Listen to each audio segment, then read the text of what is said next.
வணக்கம். Tamil cine news channel.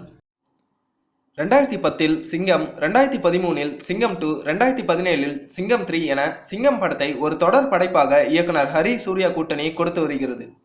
கடந்த 10 நாட்களுக்கு முன்பு வெளிவந்த C3 படமும் எதிர்பார்த்ததைப் போலவே வெற்றிகரமாக ஓடிக்கொண்டிருக்கிறது. 100 கோடி ரூபாய் வசூலை கடந்துவிட்டது என தயாரிப்பு நிறுவனமே அறிவித்துள்ளது. கடந்த வாரம் 17ஆம் தேதி சில புதிய படங்கள் வந்தாலும் நேற்றும் அதற்கு முந்தைய நாளும் விடுமுறை தினங்கள் என்பதால் C3 வசூல் நன்றாகவே இருந்ததாக தெரிவிக்கிறார்கள். ஹரி, சூர்யா இருவரும் சிங்கம் பட தொடரின் 4வது பாகத்தை எப்போது கொடுப்பார்கள் என்ற ஒரு எதிர்பார்ப்பும் எழுந்துள்ளது. கடந்த வாரம் தெலுங்கில் இப்படத்தின் வெற்றி விழாவை கொண்டாடிய போது அது பற்றிய தகவலை இயக்குனர் ஹரி வெளியிட்டுள்ளார்.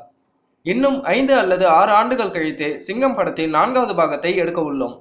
அடுத்து விக்ரம் நடிக்கும் சாமி படத்தின் 2ஆம் பாகத்தை இயக்க உள்ளேன். அந்த படத்தை முடித்ததும் மீண்டும் சூர்யா நடிக்க உள்ள ஒரு படத்தை இயக்க உள்ளேன்.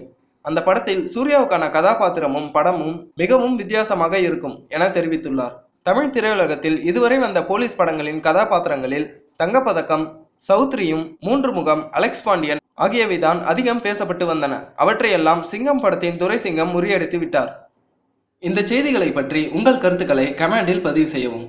மேலும் இந்த சேனல் உங்களுக்கு பிடித்திருந்தால் சப்ஸ்கிரைப் செய்யவும். நன்றி.